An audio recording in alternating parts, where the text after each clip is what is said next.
इसका एक पूरा दल जो है वो मणिपुर जाता है, वहां की सच्चाई लेकर आता है, उसे राष्ट्रपति जी तक को देता है, वो सब पर चर्चा हो और उसके बाद वोटिंग हो, ताकि जो प्रस्ताव जो सुझाव आए हैं उसे तय समय सीमा पर मणिपुर पे लागू किया जा सके। क्योंकि सुप्रीम कोर्ट को भी लगता है कि सरकार को जो करना है वो नहीं कर रही है, इसलिए सुप्रीम कोर्ट को भी फटकार लगाते हुए ये कहना पड़ा कि अगर आप समय पर कार्रवाई नहीं करेंगे तो हमें करनी पड़ेगी।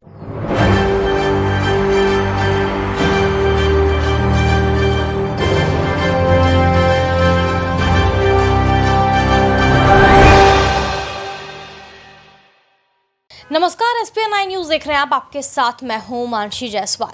मणिपुर की घटना को लेकर पूरा देश शर्मसार है, लेकिन प्रधानमंत्री नरेंद्र मोदी और भारतीय जनता पार्टी अपनी कमियों को छिपाने के लिए तमाम विपक्षी पार्टियों पर आरोप लगा रही हैं।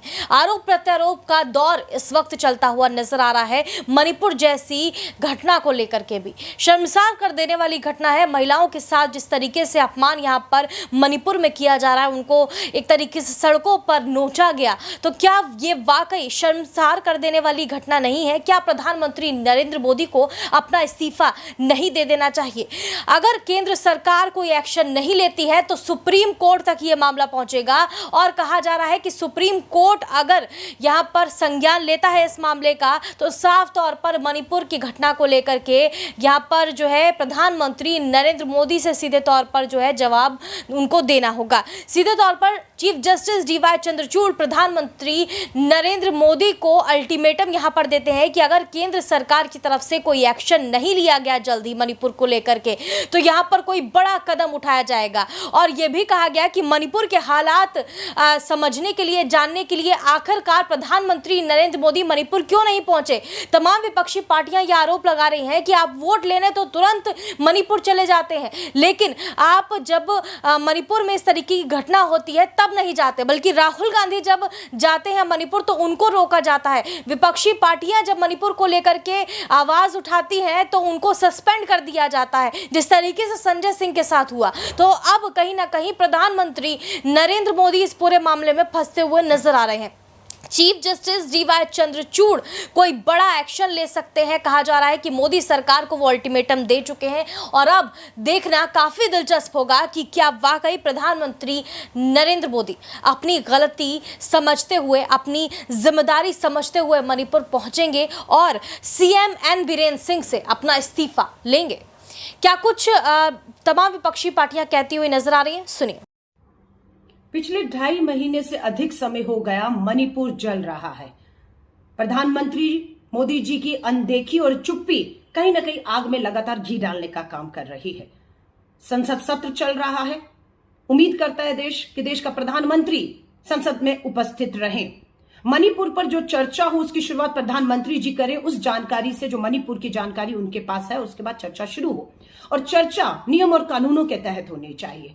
चर्चा विपक्ष पूरा इंडिया के 26 दल जो हैं वो नियम 267 के तहत चाहते हैं, पर भाजपा सत्ता नियम 176 के तहत चाहती है। अंतर क्या है 267 में, जो विपक्ष चाहता है नियम के तहत चर्चा, और जो सत्ता 176 के तहत, दोनों में अंतर यह कि अगर आप नियम 267 के तहत चर्चा करेंगे तो चर्चा की कोई समय सीमा नहीं रहेगी। आप उस पे चर्चा में सारे काम रोक कर बाकी सारे काम, क्योंकि महत्वपूर्ण है, मणिपुर जल रहा है, बेटियों को नंगा करके दुड़ाकर सामूहिक बलात्कार हो रहे हैं, लोगों को मौत के घाट उतारा जा रहा है, कुत्ते लाशों को नोच रहे हैं, सिविल वॉर हो रहा है और 2.5 महीने हो गए हैं।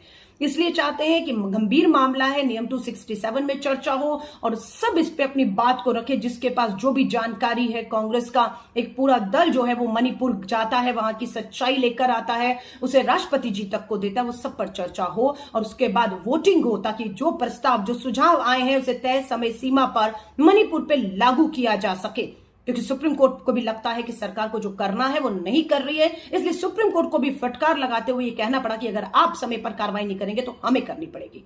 अब भाजपा 176 के तहत चाहती है, जिसके अंदर क्या होगा, सिर्फ 2.5 घंटे समय तय होता है कि 2.5 घंटे में आपको सारी चर्चा जो है वो खत्म कर देनी है। बस उसके बाद आप दूसरे मामलों पर चर्चा पर ले आएंगे तो हाथ क्या लगेगा, हाथ क्या लगेगा। सिर्फ 2.5 घंटे, जो मणिपुर 2.5 महीने से चल रहा है, उस पर 2.5 घंटे की चर्चा, कोई प्रस्ताव नहीं, कोई सुझाव नहीं, कोई इंप्लीमेंटेशन क्या होगा, कोई इस पे बात नहीं होगी। और प्रधानमंत्री जी पूछना चाहते हैं कि इस समय जब संसद सत्र चल रहा है, आपके लिए संसद सत्र और मणिपुर से महत्वपूर्ण और क्या है कि जो आप संसद भवन में चर्चा में भाग लेने की बजाय उससे भाग रहे हैं? क्या चीज है जो आपको शर्मसार कर रही है?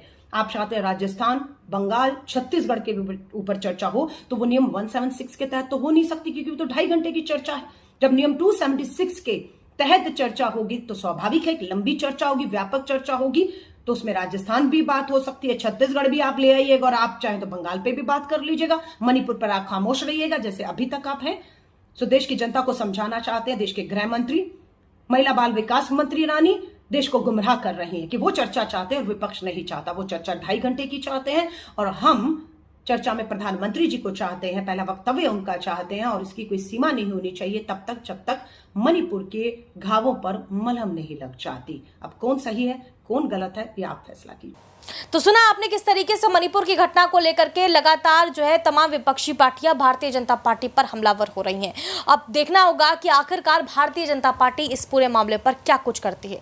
आप क्या कुछ सोचते हैं, हमें कमेंट करके जरूर बताएं। देश और दुनिया की तमाम बड़ी खबरों के लिए देखते रहिए SPN 9 न्यूज़।